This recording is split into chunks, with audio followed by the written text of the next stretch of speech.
मैं शालिनी सिंह, आप देख रहे हैं टाइम न्यूज। आइए देखते हैं आज की प्रमुख खबरें।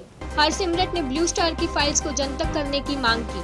फर्जदारियों को मतदान से अलग रखने का बिल पास हुआ। शहीदी दिवस पर नगर कीर्तन मनाया गया। शिक्षा विभाग ने पब्लिक स्कूलों पर कार्रवाई की। समाज सेवी गौतम जमजाल ने कुएं के भीतर बैठकर अनशन किया। कालबा देवी में हुई चोरी की वारदात सीसीटीवी में कैद। बिटकिन बस्तानक में अवैध तरीके से की जाती पार्किंग। जनरल सिंह को सीख प्रचारक कहने पर डॉक्टर राजकुमार ने कड़ा संज्ञान लिया। हमारे संवाददाता ललित शर्मा की रिपोर्ट। मैं ये गल कह रहा कि सुपरामनियम स्वामी दे नूं मैं इस लायक ही नहीं मनदा कि मैं उहदी किसी गल दा जवाब दियां, क्योंकि सुपरामनियम स्वामी नूं चाहीदा कि पहले आगरा विच जाके अपने दिमाग का इलाज करावे और पहले इतिहास और हिस्टरी नूं पढ़े। 32-35 साल का जिहड़ा संताप पंजाब ने हंडाया और पंजाब लाशां दे उपर बरूद के ढेर दे उपर रहा और ये जिहड़ा स्वामी पता नहीं कित्थों दा स्वामी है और ये इहो जिहे जिहड़े नकली स्वामी अज ये देश नूं बदनाम करने वाले पासे तुरे आ, देश दे विच दंगे फैलाउण वास्ते तुरे आ, देश नूं फिर अग दी भट्ठी च झोकण वाले पासे तुरे आ। मैं समझना कि ये जे मंग करनी है तो अकाली दल खड़ा होकर मंग करे। मैं उन्हां दी गल्लां दा जवाब देने लई तैयार हाँ। सुपरामनियम स्वामी नूं मैं इस लायक नहीं कहंदा कि मैं उहदी गल दा जवाब दियां। सिमरन कौर बादल को मैं एक मशवरा देना चाहता हूं कि वो फाइलों को सार्वजनिक करने से पहले प्रकाश सिंह बादल से जरा मशवरा कर लें, वो पूछ लें कि उनका क्या रोल रहा है। और प्रकाश सिंह बादल जी दोषी हैं और तमाम अकाली दल ये टेररिज्म का दोषी है और उन्होंने ही ये कहा था कि ये यहाँ जो घटनाएं हो रही हैं उसके बारे में बार बार दिल्ली में जाकर ये मांग कर रहे थे कार्रवाई के लिए। ये सार्वजनिक है, लेकिन मैं इतना ही कहता हूँ कि आप डिमांड करिए, लेकिन ये ध्यान रखिएगा कि कहीं आपके ऊपर ही ये उल्टा दाव ना पड़े, बात निकलेगी तो फिर दूर तलक जाएगी। देखिए, पहली बात तो ये है कि दिल्ली दंगे के जो मामला है वो कोई भी पंजाबी उसको एप्रिशिएट नहीं करता। हमेशा सब लोग कंडेम करते हैं। कांग्रेस पार्टी उसकी नखेदी करती है और कहती है कि जो भी कोई दोषी है उसको सजाएं मिले। 30 साल हो गए, अब इनकी केंद्र में सरकार है, इनकी पंजाब में सरकार है और केंद्र की सरकार को चाहिए जो दोषी उनको फांसी पे लटकाए। क्यों नहीं लटकाते? और मोदी साहब क्या तमाशा देख रहे हैं? और मैं मांग करता हूं कि दिल्ली के दंगों के दोषियों को जो मोदी सरकार उसको फाहे लगाए, उसके खिलाफ कार्रवाई करे। और अगर वो कार्रवाई नहीं करते, क्योंकि उसमें आरएसएस के बहुत से लोग शामिल हैं दिल्ली के दंगों में, इसलिए वो कार्रवाई नहीं करते। मैं मांग करता हूं कि दिल्ली के दोषियों को सख्त सजा दे। देखिए, अकाली दल एक डूबती नैया की ओर आगे बढ़ रहा है। अकाली दल को ये कोशिश इस बात की है कि कहीं किसी तरह से हमें को बचाने वाला आ जाए, क्योंकि पापों का गड़ा बहुत बड़ा भर गया है और उन्हें मालूम है कि जैसे ही ये हम सरकार से हटेंगे तो हमारे स्कैंडलों की लिस्ट इतनी लंबी है कि वो पूरी नहीं हो सकती। वो अपने पापों को बचाने के लिए वो ऐसे हथकंडे अपनाते रहे हैं, लेकिन ये है कि जब इलेक्शन आता है तभी दिल्ली के दंगे क्यों याद आते हैं और उससे कार्रवाई क्यों नहीं करवाते, क्यों नहीं उस पर कार्रवाई होती। और मैं कह रहा हूं कि कार्रवाई करवाएं। अब कौन रोकता है? जो दोषी है पकड़े, हो अंदर दो उसको। सहजदारियों को मतदान से अलग रखने के लिए एक विधेयक को पारित किया गया। हमारे संवाददाता ललित शर्मा की रिपोर्ट। वाहिगुरु जी का खालसा, वाहिगुरु जी की फतेह। ये जो कल सहजधारी के मसले ते लोक सभा दे विच बिल पास किया गया है, सारी सिख कौम ने इस दियां बहुत खुशियां मनाइयां हैं। सिखां दी और अकाली दल की ये बहुत वड्डी जित है। अकाल तख्त साहब वालों भी ये 5 सिंह साहबाना वालों आदेश किया होया है कि गुरुद्वारा साहब की प्रबंधक कमेटी जी अमृतधारी होनी चाहिए है। इस करके गुरुद्वारा साहब दे विच हर एक मत्था टेक सकता है, अपनी अरदास कर सकता है, लंगर छक सकता है, सेवा कर सकता है, पर जो प्रबंध की सेवा है वो केवल उही कर सकता है जिहड़ा उसके असूलों के उत्ते पाबंद है। ताही वो गुरुद्वारे साहब दे विच गुरमत के अनुसार सेवा करके जिहड़े गुरमत के असूल ने उन्होंने लागू करवा सकता है। ਜਿਸ ਤਰ੍ਹਾਂ ਸਾਰੇ ਧਰਮ ਸਤਿਕਾਰਯੋਗ ਨੇ, ਮੰਦਰ ਦੀਆਂ ਕਮੇਟੀਆਂ ਨੇ, ਉਹਨਾਂ ਵਿੱਚ ਹਿੰਦੂ ਵੀਰ ਨੇ ਔਰ ਮਸਜਿਦ ਦੇ ਇੰਤਜ਼ਾਮੀਆ ਕਮੇਟੀਆਂ ਨੇ, ਮੁਸਲਮਾਨ ਭਰਾ ਨੇ, ਗਿਰਜਿਆਂ ਦੇ ਵਿੱਚ ਈਸਾਈ ਵੀਰ ਨੇ। ਇਸੇ ਤਰ੍ਹਾਂ ਗੁਰਦੁਆਰੇ ਦੀ ਪ੍ਰਬੰਧਕ ਕਮੇਟੀ ਜਿਹੜੀ ਹੈ ਉਹ ਵੀ ਕੇਵਲ ਤੇ ਕੇਵਲ ਸਿੱਖਾਂ ਦੀ ਹੋਣੀ ਚਾਹੀਦੀ ਹੈ। ਸਹਿਜਧਾਰੀ ਦਾ ਤਾਂ ਕੋਈ ਮਸਲਾ ਨਹੀਂ, ਸਿੱਖ ਨੇ ਜਾਂ ਸਿੰਘ ਨੇ। ਔਰ ਉਹਨਾਂ ਸਾਰਿਆਂ ਵੀਰਾਂ ਨੂੰ ਚਾਹੀਦਾ ਹੈ ਕਿ ਉਹ ਗੁਰਮਤਿ ਦੇ ਅਨੁਸਾਰ ਸਿੱਖੀ ਦੇ ਅਸੂਲ ਨੂੰ ਧਾਰਨ ਕਰਨ, ਆਪ ਕੇਸ ਰੱਖਣ, ਅੰਮ੍ਰਿਤ ਛਕਣ। ਫਿਰ ਜਦੋਂ ਮਰਜ਼ੀ ਆਪਣੇ ਵੋਟ ਪਾਉਣ, ਉਹਨਾਂ ਨੂੰ ਕੋਈ ਰੋਕਦਾ ਨਹੀਂ। ਪਰ ਜਿੰਨਾ ਚਿਰ ਉਹ ਅਸੂਲਾਂ ਦੇ ਵਿੱਚ ਪਰਪੱਕ ਨਹੀਂ, ਉਹਨਾਂ ਚਿਰ ਉਹਨਾਂ ਨੂੰ ਵੋਟ ਦਾ ਅਧਿਕਾਰ ਇਹ ਰਾਜ ਸਭਾ ਨੇ, ਲੋਕ ਸਭਾ ਨੇ ਨਹੀਂ ਦਿੱਤਾ। ਬਹੁਤ ਵਧੀਆ ਬਿੱਲ ਪਾਸ ਕੀਤਾ ਤੇ ਸਾਰੇ ਸਿੱਖਾਂ ਨੂੰ ਇਹਦੇ 'ਤੇ ਖੁਸ਼ੀ ਵੀ ਹੋਈ ਹੈ। ਸਾਨੂੰ ਸਾਰਿਆਂ ਨੂੰ ਸਹਿਯੋਗੀ ਵੀ ਬਣਨਾ ਚਾਹੀਦਾ। ਜਿਹੜੀ ਸਰਕਾਰ ਨੇ ਕੰਮ ਕਰਵਾਏ ਤੇ ਕਿਸੇ ਦੇ ਕੋਲ ਕੋਈ ਲਿਪੀ ਛਿਪੀ ਗੱਲ ਨਹੀਂ ਹੈਗੀ। 1984 ਦੇ ਵਿੱਚ ਸੈਂਟਰ ਦੇ ਵਿੱਚ ਜਿਹੜੀ ਸਰਕਾਰ ਸੀ, ਉਹ ਸਰਕਾਰ ਨੇ ਹੀ ਸ੍ਰੀ ਦਰਬਾਰ ਸਾਹਿਬ ਉੱਤੇ, ਸ੍ਰੀ ਅਕਾਲ ਤਖ਼ਤ ਸਾਹਿਬ ਉੱਤੇ 33 ਅਸਥਾਨਾਂ ਦੇ ਉੱਤੇ ਇੱਕੇ ਟਾਈਮ ਦੇ ਵਿੱਚ ਹਮਲਾ ਕਰਵਾਇਆ, ਤੋਪਾਂ ਟੈਂਕਾਂ ਨਾਲ ਹਮਲਾ ਕਰਵਾਇਆ ਔਰ ਗੁਰੂ ਗ੍ਰੰਥ ਸਾਹਿਬ ਦੇ ਪਾਵਨ ਸਰੂਪਾਂ ਦੀ ਬੇਅਦਬੀ ਹੋਈ। ਬਹੁਤ ਵੱਡੀ ਗਿਣਤੀ ਵਿੱਚ ਲਾਇਬ੍ਰੇਰੀ ਦੇ ਵਿੱਚੋਂ ਜਿਹੜੇ ਬਹੁਤ ਕੀਮਤੀ ਗ੍ਰੰਥ ਸੀ, ਜਿਹੜਾ ਖਜ਼ਾਨਾ ਕਿਤੋਂ ਮਿਲ ਨਹੀਂ ਸਕਦਾ, ਉਹ ਸਾਰਾ ਖੁਰਦ-ਬੁਰਦ ਹੋ ਗਿਆ। ਅਜੇ ਤੱਕ ਉਸ ਦਾ ਕੋਈ ਪਤਾ ਨਹੀਂ ਲੱਗ ਰਿਹਾ।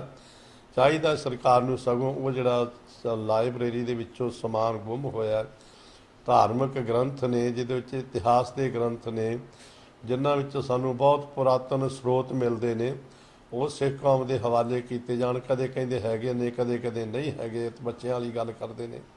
ਸ਼੍ਰੋਮਣੀ ਕਮੇਟੀ ਵੱਲੋਂ ਵੀ ਉਪਰਾਲੇ ਕੀਤੇ ਜਾ ਰਹੇ ਨੇ। ਉਹਨਾਂ ਨੂੰ ਚਾਹੀਦਾ ਹੈ ਕਿ ਜੋ ਅਮਾਨਤ ਹੈ ਸਿੱਖਾਂ ਦੀ, ਸਿੱਖਾਂ ਨੂੰ ਵਾਪਸ ਕੀਤੀ ਜਾਏ। ਔਰ ਇਹ ਜੋ ਬਿੱਲ ਹੈ, ਜਾਂ ਆਪਣੇ ਬੀਬਾ ਹਰਸਿਮਰਤ ਕੌਰ ਨੇ ਜੋ ਮੰਗ ਕੀਤੀ ਕਿ ਫਾਈਲਾਂ ਜਨਤਕ ਹੋਣੀਆਂ ਚਾਹੀਦੀਆਂ, ਬਿਲਕੁਲ ਠੀਕ ਹੈ ਉਹਨਾਂ ਨੇ। ਅਸੀਂ ਉਹਨਾਂ ਦੇ ਬਿਆਨ ਦੀ ਹਮਾਇਤ ਕਰਦੇ ਹਾਂ ਤਾਂ ਕਿ ਜਿਹੜੀ ਅਸਲੀਅਤ ਹੈ, ਜੋ ਸੱਚ ਹੈ, ਉਹ ਸਾਰੀ ਸੰਗਤ ਦੇ, ਸਾਰੇ ਸਿੱਖਾਂ ਦੇ, ਸਾਰੀ ਜਨਤਾ ਦੇ ਸਾਹਮਣੇ ਆਉਣਾ ਚਾਹੀਦਾ ਕਿ ਅਸਲੀਅਤ ਕੀ ਹੈ। एक अलौकिक नगर कीर्तन के पंच प्यारों के नेतृत्व में श्री अकाल तख्त साहिब से किया गया। हमारे संवाददाता ललित शर्मा की रिपोर्ट। हिंद की चादर और धर्म की रक्षा के लिए शहादत का जाम पीने वाले 9वीं पातशाही साहिब श्री गुरु तेग बहादुर के प्रकाश पर्व को समर्पित एक अलौकिक नगर कीर्तन 5 प्यारों के नेतृत्व में श्री अकाल तख्त साहिब से शुरू किया गया, जो तेग बहादुर के जन्म स्थान गुरुद्वार गुरु के महल से वापस होता हुआ अकाल तख्त साहिब में संपन्न हुआ। श्री सचखंड श्री हरिमंदिर साहिब के हेड ग्रंथी ज्ञानी जगतार सिंह ने श्री गुरु तेग बहादुर के जीवन के बारे में जानकारी देते हुए समूह सिख जगत को श्री गुरु तेग बहादुर के प्रकाश पर्व की बधाई दी।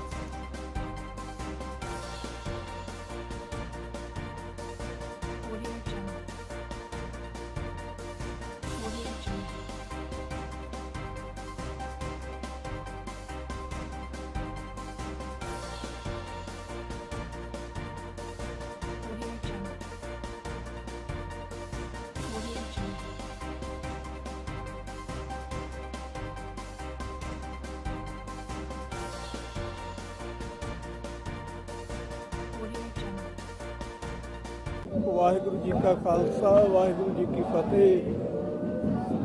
ਅੱਜ ਸਾਹਿਬ ਸ੍ਰੀ ਗੁਰੂ ਤੇਗ ਬਹਾਦਰ ਸਾਹਿਬ ਜੀ ਮਹਾਰਾਜ ਦਾ ਪ੍ਰਕਾਸ਼ ਗੁਰਪੁਰਬ ਮਨਾਉਣ ਵਾਸਤੇ ਸ਼੍ਰੋਮਣੀ ਗੁਰਦੁਆਰਾ ਪ੍ਰਬੰਧਕ ਕਮੇਟੀ ਸ੍ਰੀ ਦਰਬਾਰ ਸਾਹਿਬ ਵੱਲੋਂ ਸਮੂਹ ਸਿੱਖ ਜਥੇਬੰਦੀਆਂ, ਸਿੱਖ ਸੰਗਤਾਂ ਦੇ ਸਹਿਯੋਗ ਨਾਲ ਅਤੇ ਕਾਰ ਸੇਵਾ ਵਾਲੇ ਮਹਾਂਪੁਰਖ ਸੰਤ ਬਾਬਾ ਲਾਭ ਸਿੰਘ ਜੀ ਅਤੇ ਸੰਗਤਾਂ ਦੇ ਸਹਿਯੋਗ ਨਾਲ ਮਹਾਨ ਨਗਰ ਕੀਰਤਨ ਦੀ ਪ੍ਰਾਰੰਭਤਾ ਕੀਤੀ ਜਾ ਰਹੀ ਹੈ। ਸਤਿਗੁਰੂ ਗੁਰੂ ਤੇਗ ਬਹਾਦਰ ਸਾਹਿਬ ਜੀ ਦਾ ਪ੍ਰਕਾਸ਼ ਸਤਿਗੁਰੂ ਗੁਰੂ ਹਰਗੋਬਿੰਦ ਸਾਹਿਬ ਜੀ ਦੇ ਗ੍ਰਹਿ ਮਾਤਾ ਨਾਨਕੀ ਜੀ ਦੀ ਕੁੱਖੋਂ ਹੋਇਆ ਗੁਰੂ ਕੇ ਮਹਿਲਾ ਵਿਖੇ। ਸੋ ਇਹ ਸ੍ਰੀ ਅਕਾਲ ਤਖ਼ਤ ਸਾਹਿਬ ਜੀ ਤੋਂ ਪ੍ਰਾਰੰਭ ਹੋਇਆ ਨਗਰ ਕੀਰਤਨ ਗੁਰੂ ਕੇ ਮਹਿਲਾ ਵਿਖੇ ਜਾ ਕੇ ਸੰਪੰਨ ਹੋਵੇਗਾ। ਸਤਿਗੁਰੂ ਗੁਰੂ ਤੇਗ ਬਹਾਦਰ ਸਾਹਿਬ ਸੱਚੇ ਪਾਤਸ਼ਾਹ ਜੀ, ਜਿਨ੍ਹਾਂ ਦਾ ਪਹਿਲਾ ਨਾਮ ਤਿਆਗਮਲ ਰੱਖਿਆ ਗਿਆ ਸੀ, ਜਦੋਂ ਸਤਿਗੁਰੂ ਜੀ ਨੇ ਕਰਤਾਰਪੁਰ ਸਾਹਿਬ ਜੀ ਦੀ ਜੰਗ ਅੰਦਰ ਹਿੱਸਾ ਲਿਆ, ਤਲਵਾਰ ਵਾਹੀ ਤਾਂ ਆਪ ਜੀ ਦਾ ਨਾਮ ਸਤਿਗੁਰੂ ਜੀ ਨੇ ਬਦਲ ਕੇ ਤੇਗ ਬਹਾਦਰ ਰੱਖਿਆ। ਸੋ ਸਤਿਗੁਰੂ ਪਾਤਸ਼ਾਹ ਜੀ ਨੇ ਮਹਾਨ ਕਿਰਪਾ ਕੀਤੇ। ਤਿਲਕ ਜੰਨੂ ਦੀ ਰੱਖਿਆ ਵਾਸਤੇ ਆਪਣੇ ਸੀਸ ਦਾ ਬਲੀਦਾਨ ਦੇ ਕੇ ਧਰਮ ਦੀ ਰਾਖੀ ਕੀਤੀ। ਸਤਿਗੁਰੂ ਜੀ ਨੇ ਮਹਾਨ ਪਰਉਪਕਾਰ ਸੰਸਾਰ ਅੰਦਰ ਕੀਤੇ। ਸੋ ਅੱਜ ਸਤਿਗੁਰਾਂ ਦੇ ਪ੍ਰਕਾਸ਼ ਉਤਸਵ ਦੀ ਖੁਸ਼ੀ ਵਿੱਚ ਨਗਰ ਕੀਰਤਨ ਦੀ ਸ੍ਰੀ ਅਕਾਲ ਤਖ਼ਤ ਸਾਹਿਬ ਜੀ ਤੋਂ ਆਰੰਭਤਾ ਹੋਈ ਹੈ, ਜੋ ਗੁਰੂ ਕੇ ਮਹਿਲਾ ਵਿਖੇ ਜਾ ਕੇ ਸੰਪੰਨ ਹੋਵੇਗੀ। ਸੱਚਖੰਡ ਸ੍ਰੀ ਹਰਿਮੰਦਰ ਸਾਹਿਬ ਜੀ ਵੱਲੋਂ ਸਮੁੱਚੇ ਸਿੱਖ ਜਗਤ ਨੂੰ ਸਤਿਗੁਰੂ ਗੁਰੂ ਤੇਗ ਬਹਾਦਰ ਸਾਹਿਬ ਜੀ ਦੇ ਪ੍ਰਕਾਸ਼ ਗੁਰਪੁਰਬ ਦੀਆਂ ਬੇਅੰਤ ਵਧਾਈਆਂ। ਵਾਹਿਗੁਰੂ ਜੀ ਕਾ ਖਾਲਸਾ, ਵਾਹਿਗੁਰੂ ਜੀ ਕੀ DAV पब्लिक स्कूल में छापेमारी करके बच्चों से पूछताछ की गई। हमारे संवाददाता ललित शर्मा की रिपोर्ट। गुरुनगरी के विभिन्न पब्लिक स्कूलों द्वारा शिक्षा के मंदिरों को लूट का केंद्र बनाने के बाद अमृतसर डिप्टी कमिश्नर के निर्देश पर DEO सेकेंडरी के नेतृत्व में DAV पब्लिक स्कूल में टीम ने छापेमारी की। टीम ने छापेमारी कर बच्चों से पूछताछ की। बच्चों के अभिभावक से कितनी राशि वसूली और किताबें खरीदने के लिए दुकानों में जो काउंटर लगे थे वह हटाए गए कि नहीं। सतिंदरवीर सिंह ने कहा कि विभिन्न पब्लिक स्कूलों को दोषी पाने वालों को चेतावनी देकर छोड़ दिया जाएगा, लेकिन चेतावनी के बाद पब्लिक स्कूलों ने फिर लूट का केंद्र बनाया तो कार्रवाई की जाएगी।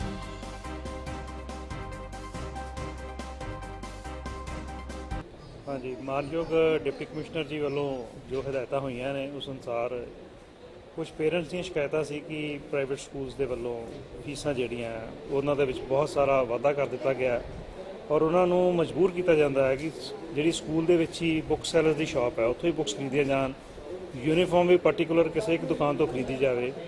ये सारा कुछ की जाँच करने के लिए अज असी इत्थे DAV public school Lawrence road पर आए हैं।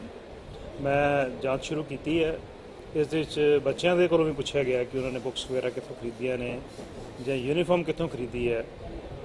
और साढ़े अकाउंट्स डिपार्टमेंट साढ़े सुपरडेंट अकाउंट्स दफ्तर तो ही मेरे नाल आए हैं। ਅਸੀਂ ਇਹਨਾਂ ਦੀ बैलेंस शीट भी चेक कर रहे हैं और इस तो इलावा जो फीस रजिस्टर इन्हों पिछले साल का भी तो इस साल का भी असी कंपैरेटिव स्टडी भी करांगे कि जेकर वाधा किया गया तो किन्ने % वाधा किया गया। तो जेकर सानू लगता है कि कुछ जोड़े फंड्स या फीस जी है वो रीजनेबल नहीं है तो उसकी असी रिपोर्ट तैयार करके मानयोग DC साहब को देवांगे और उसकी एक कापी जी है असी अपने डिपार्टमेंट में भी भेजांगे। तो जेकर फी रैगूलेटरी कमेटी जो फॉर्म होने जा रही है उस दियां हिदायतां दे अनुसार जेकर कोई इहदे विच कमी पेशी हुंदी है तो फिर असी इन्हां नूं एक वार्निंग लैटर इशू करांगे ताकि ये अपनी जो फीस जिहड़ी वधी हुई है उसनूं रोल बैक करन। और जेकर इस तो बाद बावजूद भी नहीं करते तो जिवें कि CBSE के बाईलॉज कहते हैं कि पहली वार्निंग तो बाद भी जेकर उसकी कंप्लायंस नहीं होंदी है तो फिर CBSE की एफिलीएशन नूं कैंसल करने के लिए असी CBSE बोर्ड नूं भी लिख देंगे, सिफारिश करते हैं। हाँ जी, उसी वो भी देख रहे, मैं दसिया ना कि मैं सारे कंपोनेंट्स फीस दे जिन्ने भी हैं, बिल्डिंग फंड है, एनुअल चार्जिज ने, एडमिशन फीस है या कोई होर फंड्स ने जिहड़े उन्होंने स्क्रूटनाइज कर रहे हैं पूरी तरह। उन्होंने स्क्रूटनाइज करके तो फिर असी देखा कि किहड़े फंड एक्सट्रा ने जिन्हों की लोड़ नहीं है एवें ही they have been levied on the students. देखो फीस माफ़ी संबंधी जिहड़ी है एक तो इकनॉमिकल बैकग्राउंड देखनी पैंदी है पेरेंट्स की, ठीक है जी। दूसरी गल है कि प्रेरोगेटिव मैनेजमेंट का होंदा है कि उन्हें कंसैशन किसनूं देना है। ये तो मैनेजमेंट दे विच क्योंकि 2 टीचर ते 2 पेरेंट्स मैंबर होंदे ने, जेकर वो PTA जिहड़ी फॉर्म कीती होए स्कूल दे विच वो इस गल दे उपर अप्रूवल दे दिंदी है कि 2 बच्चे या 3 बच्चों के नॉर्म्स के अनुसार जेकर किसी बच्चे को कोई कंसैशन देना है 25% तो लैके 50% तक, तो जेकर वो मैनेजमेंट फैसला ले लेंदी है तो बड़ी वधिया गल है। एक हैल्दी साइन है समाज के वास्ते, बच्चों को पढ़ने का मौका मिलता है और पेरेंट्स के उपर भी ज़्यादा बोझ नहीं पैदा। मैं दस चुका ना कि जेकर सानू इरेगुलरिटीज़ नज़र आउणगियां तो इरेगुलरिटीज़ असीं फाइंड आउट करके इन्होंने एक वार्निंग लैटर इशू करांगे। जेकर वार्निंग के बावजूद भी वो इरेगुलरिटीज़ जिहड़ियां कायम रहिंदियां ने उन्हां दी कंप्लायंस नहीं हुंदी है तो फिर असीं CBSE नूं ही एफिलीएशन नूं कैंसल करने वास्ते लिख सकते हो, सिफारिश कर सकते हो। अमरावती के चंदूर के रेलवे परिषद के कुएं में बैठकर समाज सेवकी गौतम ने किया आंदोलन। हमारे संवाददाता जावेद शाह की रिपोर्ट। अमरावती के चांदूर रेलवे पालिका में हुई बहुचर्चित घरकुल घोटाले के दोषियों पर कार्रवाई की मांग को लेकर समाज सेवा गौतम जवंजाल ने कुएं के भीतर बैठकर अनोखा अनशन शुरू किया। जनवरी में जवनजाल ने 5 दिन का अनशन किया। उस समय जिलाधीश ने फौजदारी का लिखित आश्वासन दिया। आश्वासन पूरा नहीं हुआ, इसलिए जवनजाल ने फिर आंदोलन शुरू किया। कालबा देवी कुरियर में हुई चोरी की वारदात सीसीटीवी में कैद। हमारे संवाददाता हेमल मास्टर की रिपोर्ट।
औरंगाबाद जिले के बिडगिन शहर में बस स्टैंड में अवैध तरीके से पार्किंग होती है। हमारे संवाददाता इलियास शेख की रिपोर्ट।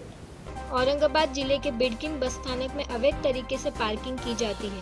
बस स्थानक का परिसर साफ नहीं होता, इस कारण महिला कड़ी धूप में खड़ी रहती है, लेकिन बस स्थानक में नहीं बैठती। कई लोग बस स्थानक में पहिया 4 पहिया गाड़ी लगा देते हैं, जिस कारण बस स्थानक में बस खड़ी होने में दिक्कत होती है। राज्य परिवहन के अधिकारियों को इस मामले में ध्यान देना जरूरी है। आप इसी तरह बने रहिए टाइम न्यूज के साथ। और अधिक जानकारी के लिए आप हमारे वेबसाइट पर विजिट कर सकते हैं www.timenews.co पर।